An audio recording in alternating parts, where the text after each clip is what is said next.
100.3 WRB. It's the Quincy Harris Morning Show with K Fox. My guy is in here. He's a legend. He's been doing, I can't believe, you know, when I see certain people, it reminds me of like when I was really young. And now I'm not as young anymore, but we're still here and we're still doing great things. We got Freeway in the building, man. Freeway, what's up, brother? Good morning, brother, man. Thank you for coming through, man. Oh, thanks for having me, man. It's an honor and a pleasure to be here, man. You know. Yeah, man. You're the epitome of a fighter because I remember getting a call. Was it 3? It was 3 years ago. 4 years ago. 4 years ago. Yeah. That you had kidney failure and you were in need of a new kidney. And I came to your house and we did an interview. Yeah. And man, you were still fighting, man. Tell us about that process because I know you were doing dialysis 3 times a week. Yeah, man. You know, probably like months before I was diagnosed, I was just like feeling very fatigued and just not myself. I was going back and forth to the doctor trying to figure out what it was. So finally, I did blood work. Like a week later, I was home relaxing, and the doctor called me like, "You need to get to the emergency room because your creatine level is through the roof, your kidney functions is off and everything." So, you know, me being Muslim, first thing I do is went to the masjid. I prayed, asked God to help me deal with the situation.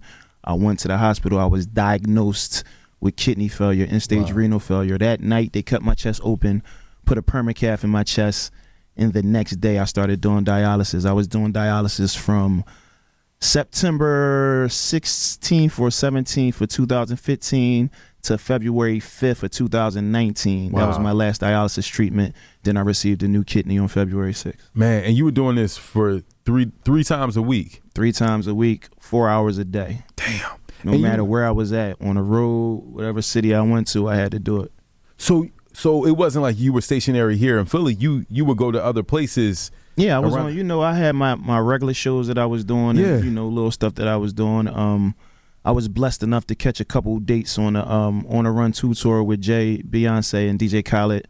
I did like 4 or 5 of those. Those stadium tours. Yeah. So I had to, when I was in Atlanta, I had to go to dialysis. I had to go to dialysis in Miami, Orlando. Yeah. Like everywhere I went, I had to do dialysis. How did that, you know, I mean, just going through that process just change your life, man? Because, I mean, a lot of people, we look at rappers like superheroes. Yeah. And, you know, you going through that, you like that made you more of a superhero, but like even just going through that process, man, like how did that change just your outlook on life? And it definitely opened my eyes and made me value life more, you know, and value the people that's really there for you and that's really in your corner. And, you know, I was pushing and fighting not only for myself, but, you know, I got people that look up to me. I know it's a lot of people out here that's going through the same thing I'm going through, or they might have their own elements that they're going through. And, you know, just me pushing and them seeing me fighting and getting up and doing what I need to do every day is just motivation for them. And I know that, too. So, you know, it made me want to push harder. Yeah, ain't no complaining. Like, if Free is up here doing dialysis 3 times a week, doing shows, if you healthy, there's no need for you to even, you know, ever complain. So when did you find out that you were getting a new kidney? Because I know, you know, so it was a long list. And, you know, where were you? What was the call? Well, I met a doctor. His name is Dory Sagif. And I did a documentary about my kidney failure and everything. And when I met the doctor, he's a kidney transplant doctor, one of the best in the country. He works for Johns Hopkins. So, you know, we developed a relationship. And during a relationship, he was letting me know that it's a new procedure that they were doing where they were giving patients kidneys from hepatitis C people. You know, they throw away thousands of kidneys with hepatitis C a year. It might even be a month. I'm not exactly sure, but I know they throw thousands and thousands of kidneys away with hepatitis C. So he was like, once everything started moving forward, I'm gonna let you know. So, you know, they reached out to me and I came in there and he set me down with another doctor, the doctor that actually did the transplant. And they explained the situation to me. They was like, you know, we're going to give you a kidney with hepatitis C. There are some risks, but they had already did like 100 of them before, and everybody that got the procedure was cool. Like, you know, the hepatitis C was out of their system. So I agreed to it.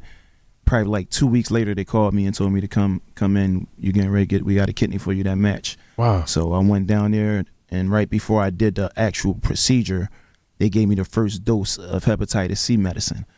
So a person with hepatitis C runs around with millions of units of hepatitis C in their system. Like the person that I received my kidney from had millions of units of hepatitis C. Okay. So they gave me the first dose of the medicine before I even went into the surgery. So the medicine was already activated in my system. So when the hepatitis C showed up in my system, it was 27 units versus millions of units, Yeah. you know. So when they did the next test, which probably was like a week or two later, it was less than 14. And 14 is the number that shows up. Like that's the first number that they see when they do the test. Like below 14 is like undetectable. So Okay. I was undetectable by the second test. By the third test, it was completely out of my system. And Man.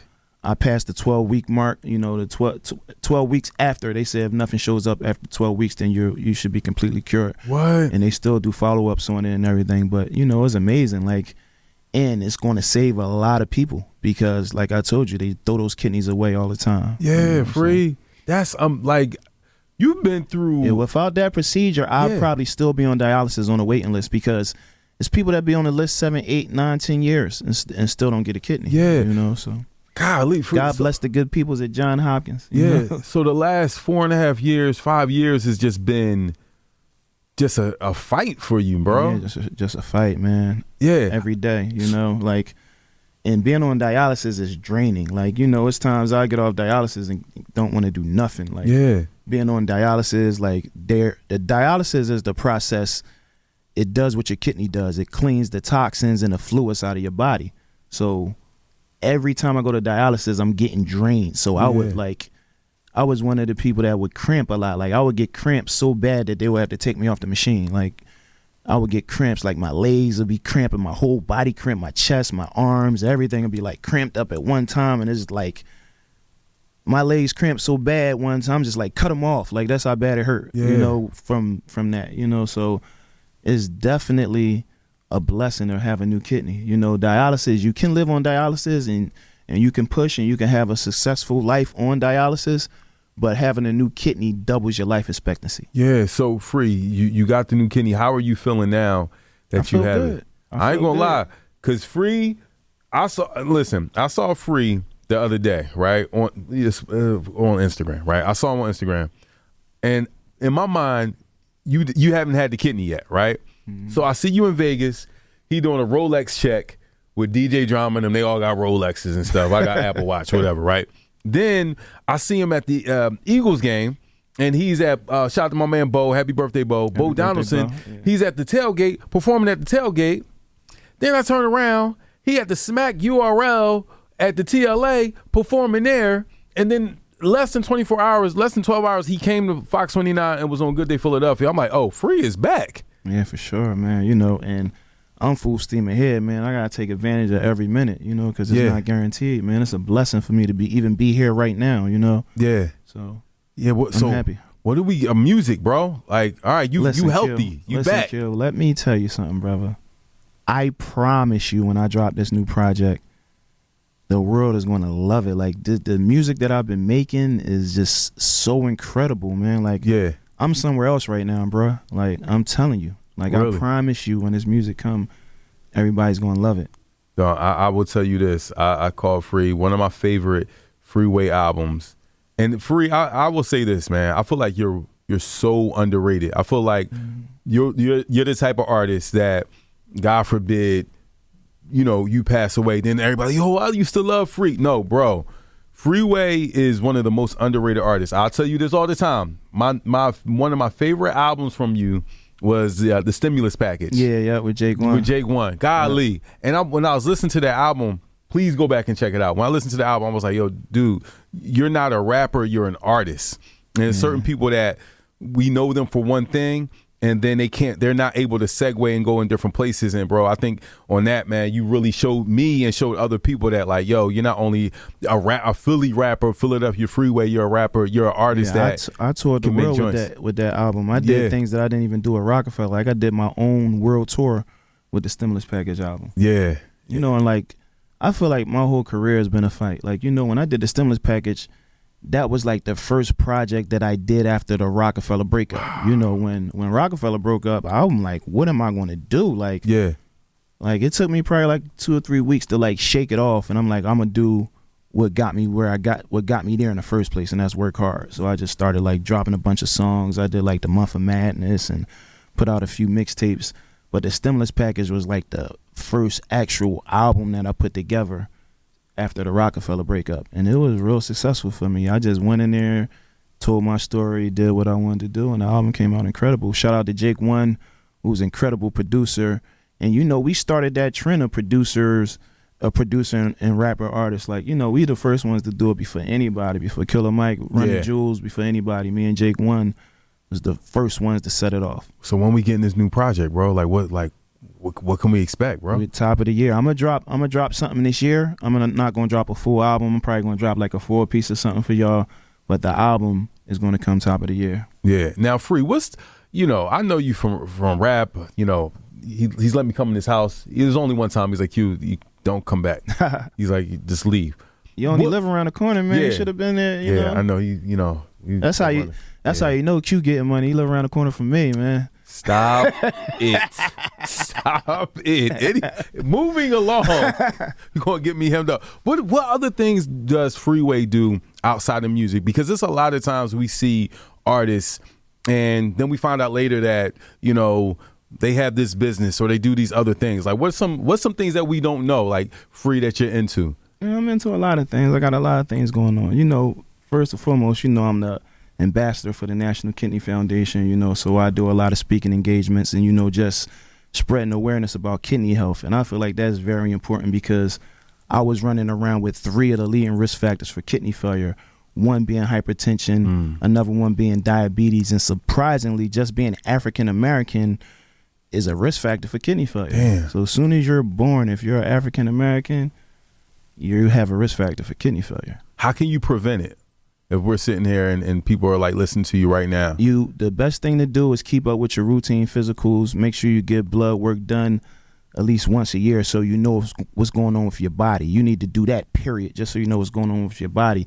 You got to watch what you put into your body. You got to watch what you eat.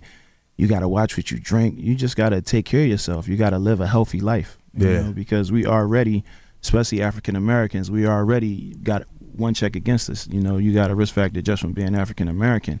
And what we're used to, like Thanksgiving dinners and fried foods and McDonald's and Burger King. And, you know, me being an artist, that was my lifestyle. Like I would be in the studio 2-3 in the morning in New York ordering cheeseburger platters and, you know, eating whatever I want to eat, doing whatever I want to do.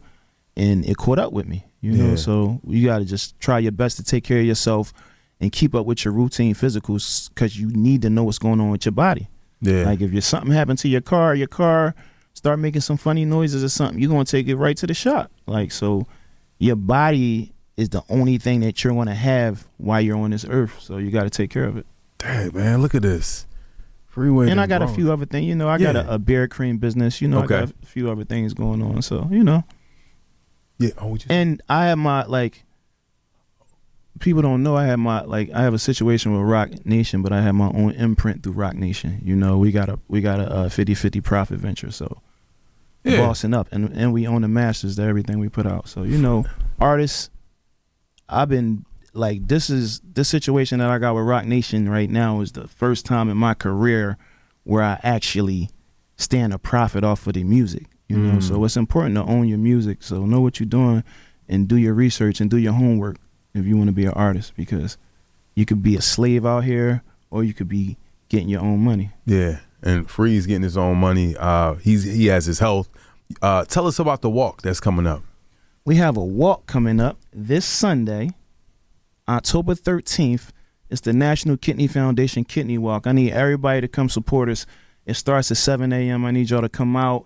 It's my first kidney walk. I did a lot of kidney walks, but this is my first kidney walk with my new kidney. That's why this walk is so special to me. I need everybody to come out. I need y'all to come support, man. It's going to be a beautiful thing. It's a beautiful turnout. I need a beautiful turnout, and we're doing it for a good cause. So come out, support it. If y'all rock with me and y'all love my music and y'all supported me over the years, and if y'all around, I need y'all to come through. Got you, man. Yeah, where's the walk? We're starting at the Art Museum. Okay. Rocky Steps. Yeah, they know where that's at. You know. All right, Freedom Thinkers Academy.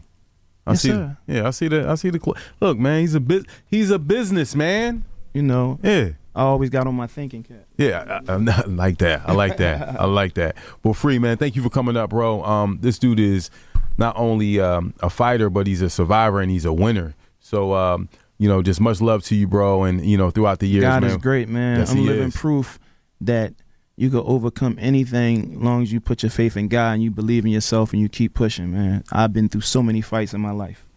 Even before, like, y'all don't even know. I wasn't, like, when 1-900 Hustler came out, I wasn't signed. Like, I was blessed enough to get on the album, but I was the only one that wasn't signed. Like, I had to fight for my position. When y'all heard me at Hot 97, I was fighting for my position. That's why I was going so hard. Like, Yeah. It's always been a fight, man. And, we're all presented with fights in our life. What are you going to do? Are you going to lay down and cry, or are you going to fight? Like, that's what you need to ask yourself. Listen, man, Free, we appreciate you, bruh. It's always a pleasure having you come up, man. It's the Quincy Harris Morning Show with K Fox right here on 100.3 WRNB. Yeah.